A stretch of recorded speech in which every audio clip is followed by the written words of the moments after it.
Rakyat sedang marah. Rakyat melihat langsung ketidakadilan di mata mereka. Para elit, para pejabat berpesta pora di saat rakyat kelaparan. Seorang anggota DPR mendapat tunjangan beras 12 juta sebulan. Itu kan menyakiti rasa keadilan, Bang. Tunjangan rumah dan tunjangan beras. Nah, ini kan ironi. Tunjangan beras di saat kita mau beli beras saja susah, rakyat. 30 wakil menteri rangkap jabatan sebagai komisaris. Bagaimana komisaris dijadikan bancakan pesta pora untuk kepentingan elit.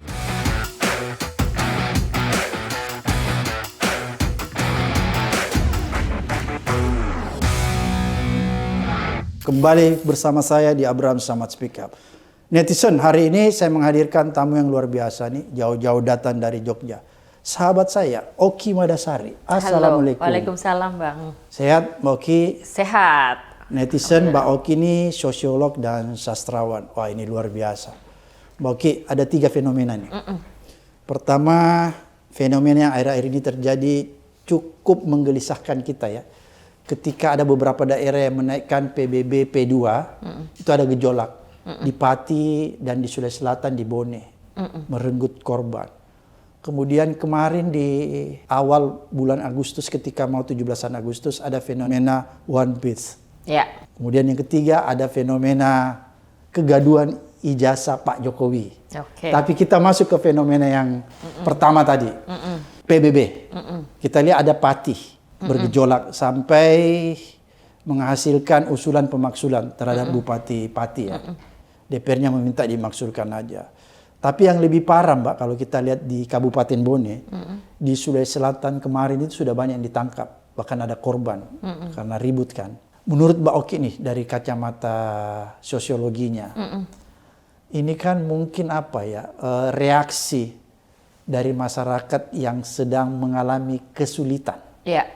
Kesusahan, tapi di lain pihak mereka melihat ada privilege yang tetap dimiliki oleh orang-orang yang punya kuasa, Ya, betul. orang-orang yang ada di kelas atas, dan itulah yang membuat tanda petik kecemburuan sosial. Ya, betul sekali. Bisa nggak Mbak Oki jelasin fenomena apa yang sedang terjadi nih? Iya, rakyat sedang marah. Marah ya? Rakyat melihat langsung ketidakadilan di mata mereka. Oke. Dan tadi Abang udah bilang, mereka sedang kesulitan, biaya hidup sehari-hari saja sudah sedemikian tidak terjangkau, cari pekerjaan susah, PBB dinaikkan dengan angka yang fantastis. Ada 300%, bahkan ada yang 1000%. Ya, di Pati itu 250%. Oke. Nah, 250% saja mengundang kemarahan yang sedemikian rupa. Dan di situ kita bisa menunjukkan kan, rakyat bersatu, puluhan ribu orang datang, laki-laki, perempuan, mendukung dengan berbagai caranya. Karena kemarahan itu sudah dirasakan secara kolektif. Mereka juga ingin merespon ketidakpekaan dari si pemimpin, kesombongan dari pemimpin, bahwa mereka merasa silakan turunkan orang. Saya tetap tidak akan mengubah keputusan saya. Awalnya kan gitu. Ya, Nah, jadi di sini rakyat juga ingin menunjukkan bahwa mereka punya power. Power di tangan rakyat itu betul-betul terlihat dalam apa yang terjadi di Pati, lalu sekarang sedang di Bone dan di berbagai daerah lainnya. Pati belum selesai kan Bang, nanti kemungkinan besar tanggal 25 ini mereka akan turun lagi gitu. Jadi keresahan ini tetap terus dipelihara, kemarahan ini tetap terus menyala gitu. Nah, ini yang kita bisa rasakan di rakyat Indonesia hari ini. Nah, di saat kemudian kita melihat fenomena kenaikan PBB, kabar terbaru datang dari DPR. Ada kenaikan tunjangan. Ada tunjangan rumah 50 juta sebulan di saat di luar sana orang bahkan tidak tahu harus tinggal di mana. Orang tidak bisa membayar sewa bulanan. Orang harus terusir dari kontrakannya. Orang kan bisa merasakan kemarahan ini. Ini kan langsung terkait dengan kebutuhan rakyat sehari-hari. PBB itu kan juga langsung terkait dengan kehidupan sehari-hari. Pajak bumi dan bangunan itu kan tempat tinggal. Nah, ini juga di saat demikian sewa rumah anggota DPR diberi tunjangan 50 juta. sebulan. Jadi siapapun di Republik ini akan bisa membandingkan ketidakadilan, akan bisa membandingkan bagaimana para elit, para pejabat berpesta pora di saat rakyat kelaparan, di saat rakyat betul-betul butuh bantuan gitu kan. Nah, ini yang kemudian mendasari berbagai kemarahan di berbagai tempat ini. Nah, itu satu hal. Lalu kalau saya mau juga melihat dari sisi elit, apa sih yang sekarang sedang terjadi? Saya mau meminjam istilah yang cukup bagus, yang kebetulan dikeluarkan oleh presiden kita nih Bang. Ini menarik nih. Jadi Pak Prabowo, ini jarang-jarang juga kan saya ada respon positif nih Pak Prabowo nih. Pak Prabowo menyebut kata serakahnomics gitu. Ini sebenarnya istilah yang sangat tepat untuk menggambarkan apa yang terjadi di Indonesia. Masalahnya ketika Pak Prabowo yang menyampaikan, ya kita kemudian bertanya-tanya, Pak Prabowo yang Anda sebut serakahnomik itu siapa? Sistem yang mana? Bukankah Anda sendiri berada dalam sistem ini? Jadi ketika seorang presiden menyadari bahwa ekonomi Indonesia, kebijakan Indonesia dijalankan berdasarkan serakahnomics, ya tidak seharusnya dia seperti kita komentator memberikan komentar saja. Tapi harus ada langkah-langkahnya. Harus ada tindakan. Harus ada tindakannya. Jadi apa yang terjadi di kepala daerah hingga kenaikan gaji tunjangan DPR itu adalah cerminan paling nyata serakahnomik di Republik ini. Nah, sekarang kita tunggu nih eksekusi atau konkretnya apa nih Pak Prabowo dari pernyataan Anda soal serakahnomik itu, kan gitu. Jadi nggak boleh sebatas ungkapan aja ya? Ya jangan omon-omon belaka gitu. Nah jadi saya melihat memang betul yang disampaikan bahwa kita sedang mengalami itu. Nah tapi sekarang apa gitu? Anda sebagai kepala negara apa gitu? Nah seperti kenaikan tunjangan ini dan kenaikan PBB ini kan tetap bisa direspon oleh seorang kepala negara gitu. Nah, hal yang juga bagus sebenarnya, langkah nyata yang mungkin kita perlu apresiasi juga. Ketika Pak Prabowo kemudian memutuskan adalah Tantim dibatalkan. Jadi itu luar biasa, Tantim Komisaris BUMN itu ditiadakan. Itu sebenarnya langkah nyata yang kita patut catat lah. Dan di sini kita bisa melihat ketika seorang presiden menggunakan kekuasaannya, dia bisa kok menciptakan sistem yang lebih adil. Dia bisa kok merespon kemarahan rakyat. Sebelum Tantim Komisaris BUMN ditiadakan, kemarahan rakyat juga sudah luar biasa. Melihat wakil menteri sedemikian banyak, 30 wakil menteri rangkap jabatan sebagai komisaris. Bersama dengan itu kita juga bisa melihat begitu banyak komisaris ditempatkan tanpa ada keahlian, tanpa ada track record. Jabatan komisaris dari zaman Pak Jokowi kita tahu itu hanya sebagai balas jasa, bagi-bagi. Kerelawan. Orang-orang yang bahkan kredibilitasnya, integritasnya diragukan. Bahkan ada nih yang terbaru juga masih ada orang yang kena kasus hukum. Tindak pidana jadi komisaris. Nah, itu semua kan sebenarnya rakyat sudah menahan kemarahan sedemikian lama. Jabatan komisaris yang mungkin dulu kita seharusnya melihat dengan respect. Itu kan di tingkat level akar rumput sudah menjadi bercandaan. Ada istilah kalau kita memuji, mengekspresikan pujian ke elit, ke presiden, lalu kemudian ada sambungannya Bismillah komisaris. Nah itu kan sebenarnya sudah bentuk mereka sangat meledek, kita semua melihat bagaimana komisaris dijadikan bancakan, pesta pora untuk kepentingan elit itu. Nah, di tengah kemarahan itu kemudian ada sedikit langkah perbaikan bahwa Tantim Komisaris ditiadakan. Saya catat itu sebagai ada harapan poin lah, sebagai poin yang harus diapresiasi dari Pak Prabowo. Tapi kan kita lihat PR-nya masih banyak juga. Karena jadi ada lagi serakahnomik sih. Ya, serakahnomik ini kan harus diselesaikan. Jadi jangan sampai Anda selalu bilang bahwa ada orang yang menciptakan penderitaan untuk rakyat. Ada elit yang membuat rakyat sengsara kan gitu kalau pidato kan. Nah, kita semua tahu. Kita bahkan merasakan itu, Pak, gitu kan. Tapi apa yang kemudian Anda harus lakukan gitu. Nah, jadi kita bisa melihat gerakan rakyat di mana-mana ini, kemarahan rakyat di mana-mana ini semuanya terkait dengan juga penderitaan, kesulitan ekonomi, dan ini yang perlu untuk direspon. Gitu. Oke, kan begini Mbak, kalau kita lihat kenapa sampai terjadi kenaikan PBB itu karena buah dari efisiensi yang dilakukan pemerintahan pusat betul, ya. Betul. Mungkin kata kasarnya negara sudah nggak punya duit nih, jadi harus efisien. Ya, sehingga transfer pusat ke daerah itu menjadi berkurang. Sehingga salah satu cara yang paling gampang dilakukan bupati yaitu menaikkan PBB. Betul. Kalau bupatinya cerdas, kan dia pasti bisa melakukan inovasi lain untuk menggenjot pendapatan daerah yang lebih besar. Tapi karena bupatinya kurang cerdas, dia cari jalan pintasnya. Apa nih yang bisa? Oh ini gampang. Pajak, menaikkan pajak. Naikkan aja kan kira-kira gitu. Iya. Tapi di lain pihak, di lain sisi Mbak, seharusnya kalau menurut saya ya, efisiensi itu banyak cara yang bisa dilakukan supaya tidak timbul gejolak, tidak ada kecemburuan sosial. Misalnya gini, saya lagi berpikir kenapa tidak pemerintahan pusat melakukan efisiensi besar-besaran di pemerintahan tingkat pusat. Misalnya menterinya itu dirampingkan. Ya, satu. itu jelas. Ya. Kemudian jabatan-jabatan UMN itu dirampingkan. Ya, lembaga-lembaga yang tidak perlu juga dirampingkan. Itu kan salah satu cara untuk melakukan efisiensi.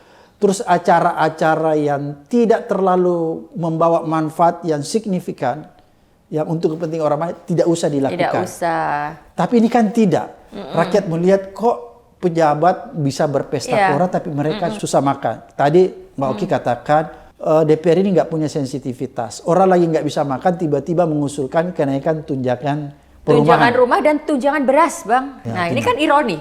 Tunjangan beras di saat kita mau beli beras saja susah rakyat. Kan gitu. Ini sesuatu yang ironi. Dan saya sangat setuju semua yang disampaikan Bang Abraham tadi. Ini kita sebenarnya sudah membahas ini dulu ya, Bang Abraham. Tapi kita tidak akan lelah ngobrolin ini. Karena juga saya pikir ini momentum untuk kembali mereview. Pemerintahan Pak Prabowo kan sudah hampir 1 tahun, Oktober nanti. Pertanyaan kita semua tentang kabinet yang waktu itu saya sebut di sini obesitas, bukan cuma sekedar gemuk. Sampai hari ini belum ada upaya untuk memperbaiki itu. Jadi kalau apa yang terjadi dengan gejolak rakyat di berbagai tempat ini sampai di telinga Pak Prabowo dan merisaukan Pak Prabowo, saya pikir ini betul-betul waktunya bertepatan dengan 1 tahun pemerintahan Pak Prabowo. Segera merevisi lah. Revisi itu kabinet yang obesitas, kegendutan yang jelas-jelas tidak bekerja secara maksimal.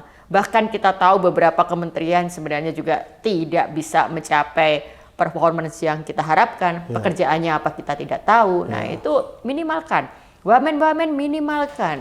Itu kan sekarang waktunya untuk mereview. Bisa kita selalu terus memelihara harapan karena kita ingin negara ini lebih baik ya. Jadi ketika kemarin kita bilang 3 bulan, 6 bulan, oke lah ini 1 tahun. Kita coba segera lihat lagi kabinetnya, segera lihat lagi pengeluarannya, pos-pos yang tidak perlu, termasuk program-program yang hanya memberatkan anggaran. Jadi statement tentang efisiensi itu memang tidak pernah bisa match dengan segala pos-pos yang kita lihat sebagai pemborosan dan program-program yang sampai sekarang juga masih kita pertanyakan. Lagi-lagi MBG. Selain itu kan kita tahu sekarang ada program yang nilainya besar juga, Koperasi Merah Putih misalnya. Itu kan semuanya program-program yang nilainya fantastis juga. Menyedot anggaran besar. Menyedot anggaran besar. Lalu di titik ini kita juga patut bertanya, IKN itu mau dikemanakan? Gitu kan? Itu kan masih menyedot anggaran juga. Karena ada renovasi dan lain sebagainya. Iya, masih terus berjalan. Nah, kita semua melihat itu, dipertontonkan itu. Sementara itu, selain tadi yang sudah kita sebut, pejabat juga terus mengeluarkan statement yang tidak empati. Tidak empati. Bu Sri Mulyani misalnya, kita harus sebut.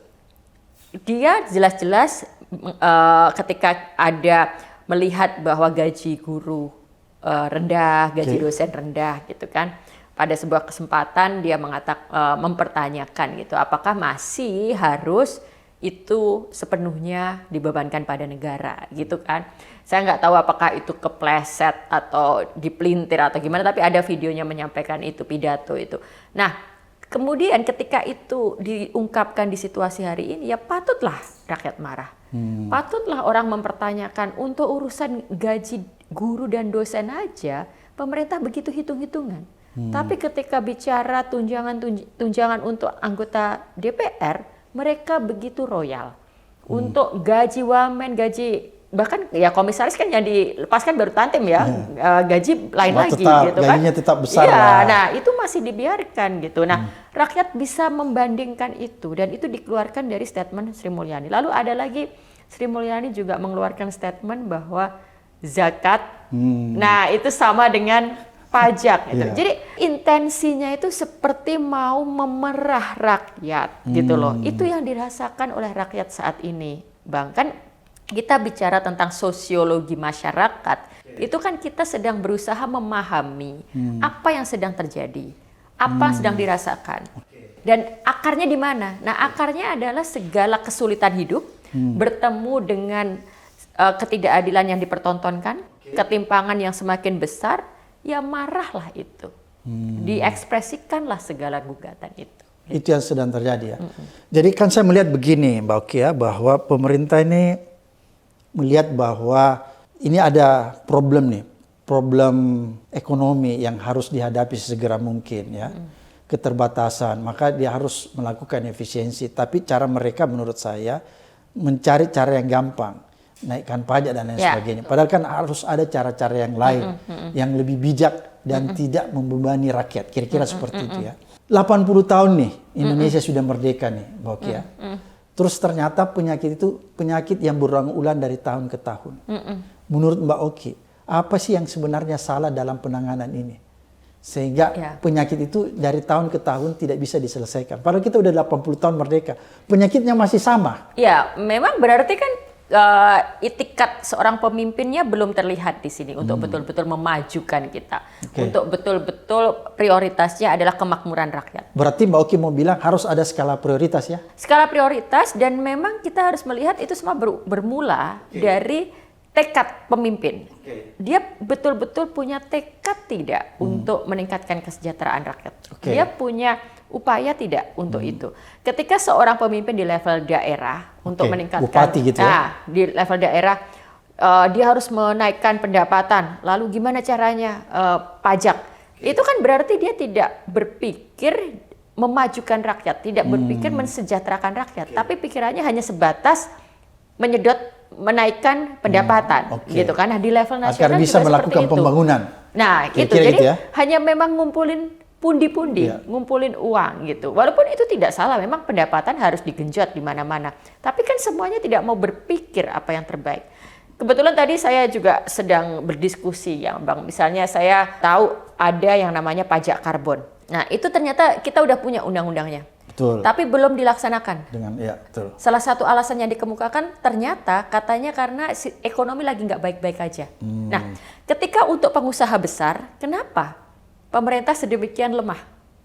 Bisa memberikan diskon waktu, bisa memberikan oke nggak apa-apa lah. Ini kan nanti juga ditunda gitu ya. Kayak gitu. Kayak karbon itu ya. Iya, padahal kalau itu di-push, nilainya itu kan bisa jauh lebih besar daripada pungutan pajak-pajak yang nggak penting itu. Iya, pajak-pajak rakyat, PBB, royalti, macam-macam ya. Berarti kan di sini kita bertanya tentang itikat baik pemimpin itu di mana gitu loh. Mereka betul-betul tujuannya untuk rakyat atau untuk kepentingan segelintir elit gitu. Nah, itu baru contoh soal pajak karbon. Di luar sana kita juga bisa melihat potensi-potensi pendapatan yang seharusnya bisa sekarang ini menjadi prioritas negara. Bisa digenjot ya? Ya, sekarang kepemimpinan harus berdasarkan kreativitas dong, Bang. Jangan kayak kolonial, orang yang pikirannya hanya untuk yang gampang, pajak, apa-apa dipajekin, apa-apa dipajekin. Itu kan cara berpikir kolonial.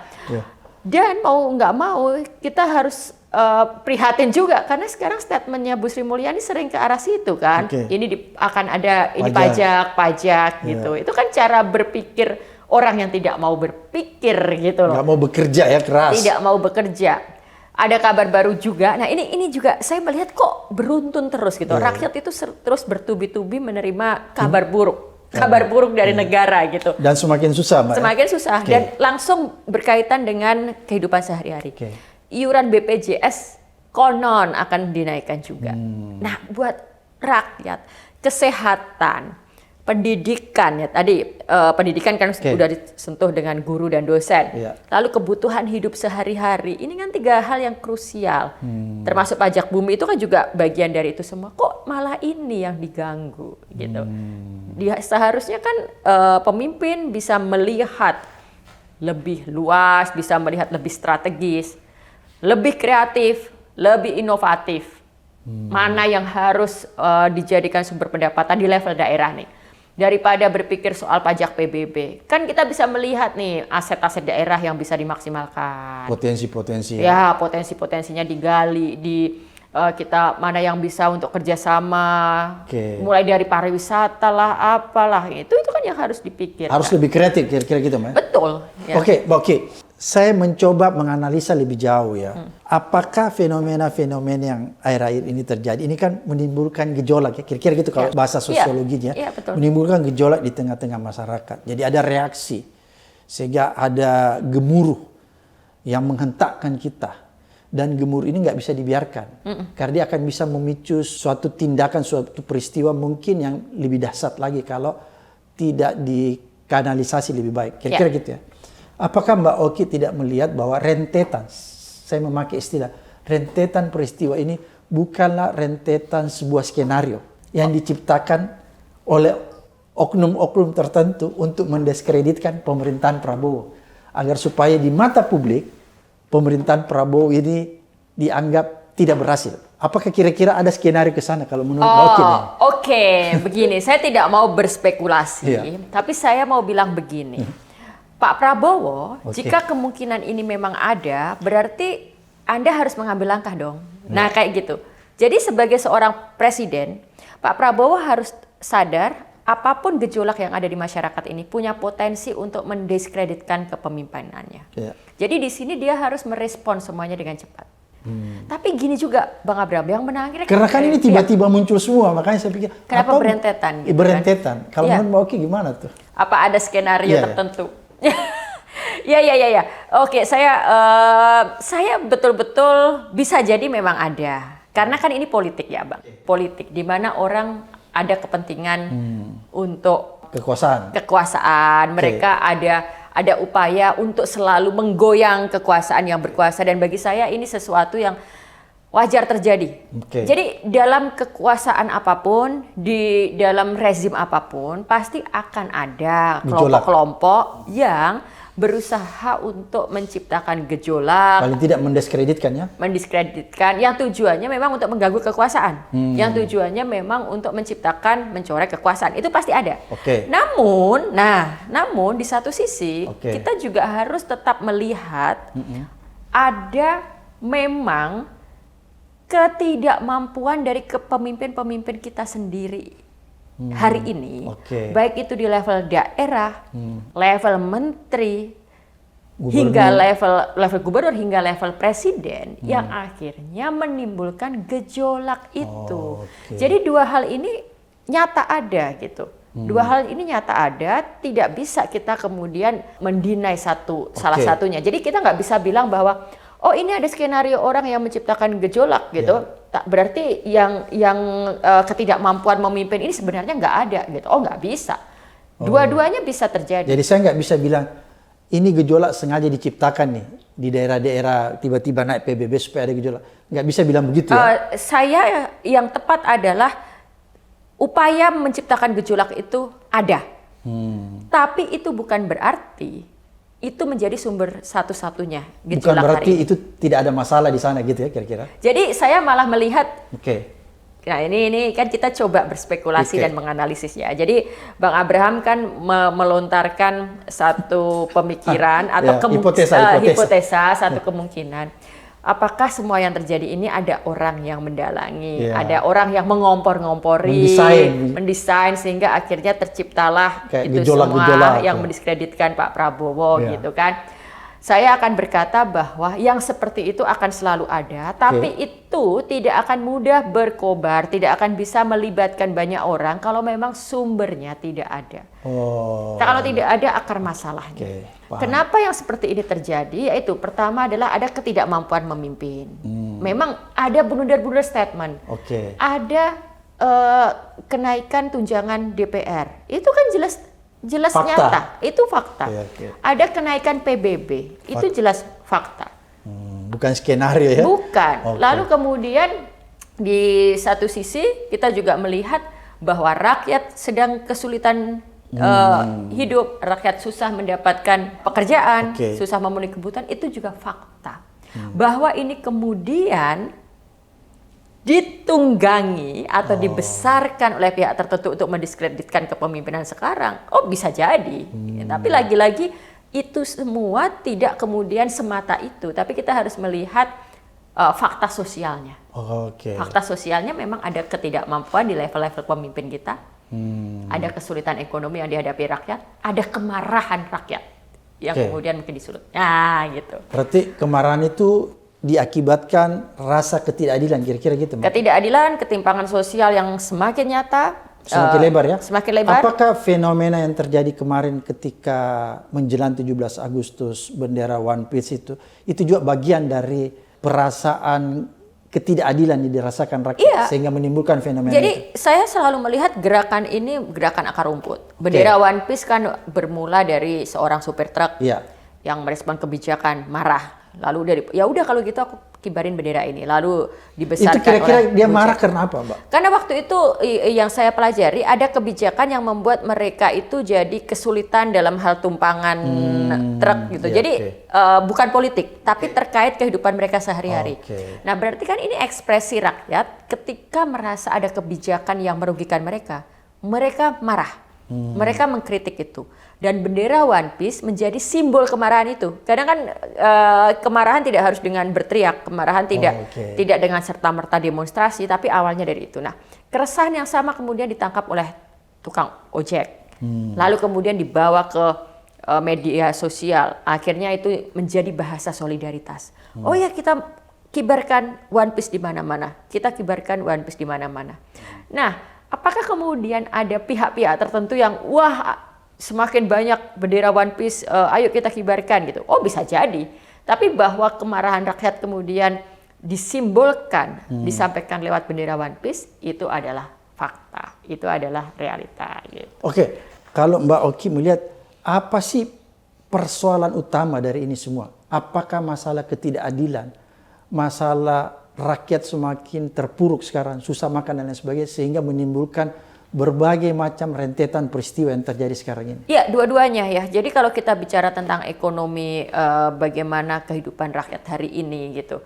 Nah, kita melihat angka, kita melihat data PHK lah, kita melihat daya beli yang menurun. Tapi kan kemudian kita juga harus melihat ada anomali ketika BPS merilis data, angka kemiskinan dibilang menurun. Angka pengangguran dibilang menurun. Lalu growth-nya kita, ekonomi kita, growth-nya itu kita sudah 5% lebih. Di mana itu bertolak belakang dengan realitasnya. Di masyarakat. Gitu. Nah, sekarang kan para ekonom-ekonom sudah mulai membongkar data itu kan. Dan katanya akan dilaporkan ke PBB misalnya. Nah, itu kan salah satu bentuk juga upaya untuk memanipulasi keadaan. Ketika rakyat sedang kesulitan ekonomi, bukannya akar itu yang diselesaikan, tapi kemudian kita asik bermain statistik, asik menggunakan data yang kita menciptakan narasi bahwa ekonomi baik-baik saja loh. Gitu. Nah, berarti kan persoalan nyata dalam masyarakatnya tidak terselesaikan. Tidak ada upaya untuk menyelesaikan persoalan itu. Nah, kalau bicara tentang ketidakadilan dan ketimpangan itu tadi, kita sedang bicara dalam kondisi seperti itu. Terus saja ada pemborosan uang negara dengan memanjakan pejabat, dengan memberikan fasilitas yang tidak perlu. Dan itu betul-betul rakyat bisa melihat, Bang. Kata-kata tunjangan beras 12 juta sebulan. Itu kan menyakiti rasa keadilan, Bang. Ibaratnya rakyat yang gajinya sebulan di bawah UMR itu, mereka saja tidak beli beras saja tidak perlu ditunjang negara. Mereka beli beras sudah masuk dalam gaji mereka yang nggak seberapa itu. Sekarang seorang anggota DPR mendapat tunjangan beras 12 juta. Padahal gajinya udah gede. Udah gede dan tunjangan jabatannya juga sudah gede. Lalu ada komponen lain yang juga menyakiti hati sense of keadilan kita adalah tunjangan pajak. Nah, lagi-lagi kita bicara pajak di sini. Ketika rakyat pajaknya dinaikkan, ketika terus dicari kesempatan-kesempatan untuk memungut pajak, pajak seorang anggota DPR ternyata dibayar oleh negara. Jadi negara mengalokasikan anggaran untuk membayar pajak itu gitu. Nah, ini kan sebuah fakta yang semakin menyakiti rasa keadilan dalam masyarakat. Harusnya itu ditiadakan ya. Iya. Supaya bisa dana itu diperuntukkan untuk istilahnya sebagai jaring pengaman sosial ketika rakyat sedang tidak berdaya. Iya, ya fokuslah ke perbaikan nasib rakyat gitu. Oke, hikmah apa yang kita bisa petik, Mbak, dari kasus rentetan peristiwa ini agar supaya kita bisa melakukan sesuatu agar supaya ini tidak melebar, menimbulkan jadi, gejolak yang lebih apakah besar. ini bisa menjadi sebuah gejolak yang lebih besar? Ya, sangat mungkin. Indonesia Spring gitu, ya, seperti Arab Spring gitu, itu bisa saja terjadi. Dan yang terjadi di Pati kemarin kan nyata sekali ya, Bang gitu. Jadi itu akan sangat mudah diduplikasi oleh kota-kota lain kalau mereka melihat bahwa Pati bisa dilawan kesewenang-wenangannya dengan aksi massa. Kenapa daerah tidak? Lain juga. Nah, itu akan muncul ini kalau tidak ada upaya untuk meredam itu. Tapi, nah ini yang saya amati dari hampir setahun pemerintahan Pak Prabowo. Sesungguhnya Pak Prabowo bisa kita lihat dia selalu merespon cepat, mendengar ketika isu itu berpotensi menimbulkan kegaduhan di level rakyat. Dari LPG, Raja Ampat. Raja Ampat kan waktu itu case-nya juga besar. Aceh. Pokoknya semua itu semua dari peringatan darurat, Indonesia gelap, itu kan kemudian cepat direspon ya. Kecuali satu sih, tidak direspon Pak Prabowo. Suara-suara yang menuntut agar dia melepas Gibran dan kalau Gibran kan bukan melepas ya, dia nggak bisa dong memecat wakil presiden. Melepas menteri-menteri yang merupakan warisan dari rezim terdahulu. Itu yang dia nggak bisa lakukan. Dia nggak bisa. Tapi semua problem yang terjadi dia cepat merespon ya. Iya, kalau itu terjadi kemarahan di masyarakat, dia selalu merespon cepat. Itu yang saya lihat. Nah, jadi di titik ini responsif dia ya. Iya, kita bisa lihat nih, dia nanti akan merespon seperti apa yang seperti ini. Gitu. Apakah memang kita harus ada yang lebih besar lagi gejolaknya, baru dia akan melakukan perbaikan total dalam hal manajemen keuangan negara, perbaikan total dalam hal pemerintahan, penghematan, lalu betul-betul kemudian mengganti orang-orang yang tidak kompeten itu, menyisir lagi program-programnya, gitu, atau memang dia akan mencegah itu semua dengan cepat melakukan gitu. Jadi bisa aja di satu sisi kita melihat, Pak Prabowo kan memang cuma mau jadi pahlawan gitu kan, mau menunjukkan itu. Nah, saya orang yang realistis dalam melihat motivasi orang macam-macam. Bisa saja memang Pak Prabowo mengikuti itu, merespon itu, tapi kan berarti dia mendengar karena dia tahu. Dia responsif. Nah, karena dia tahu kalau dia tidak respon, gejolak akan membesar dan kekuasaan dia akan terganggu. Nah, ini kan sebenarnya disinilah dinamika demokrasi itu kan seperti itu kan. Jadi dia tetap tumbuh ya, dan ada respon dari pemerintah. Itu yang positifnya, Mbak. Itu yang setidaknya kita lihat dari kasus-kasus yang melibatkan kemarahan publik belakangan ini. Itu bedanya Prabowo dengan Pak Jokowi ya. Pak Prabowo cepat merespon, kira-kira gitu ya? Ya, kira-kira gitu. Ya, oke. Jadi ya, itu kelebihan. Pada masanya. Tapi kita bisa melihat jenis apa yang direspon cepat itu. Misalnya, kita harus mencatat waktu itu kan memang sengaja Pak Jokowi menggarisbawahi bahwa dia itu Pancasila, bahwa dia itu anti pada mereka yang disebut kelompok-kelompok yang intoleran. Orang kalau dikit-dikit berseberangan bisa dibilangnya Taliban. Nah, jadi pada masa itu respon cepatnya terjadi ketika itu ada tindakan intoleransi di satu tempat. Dia akan cepat.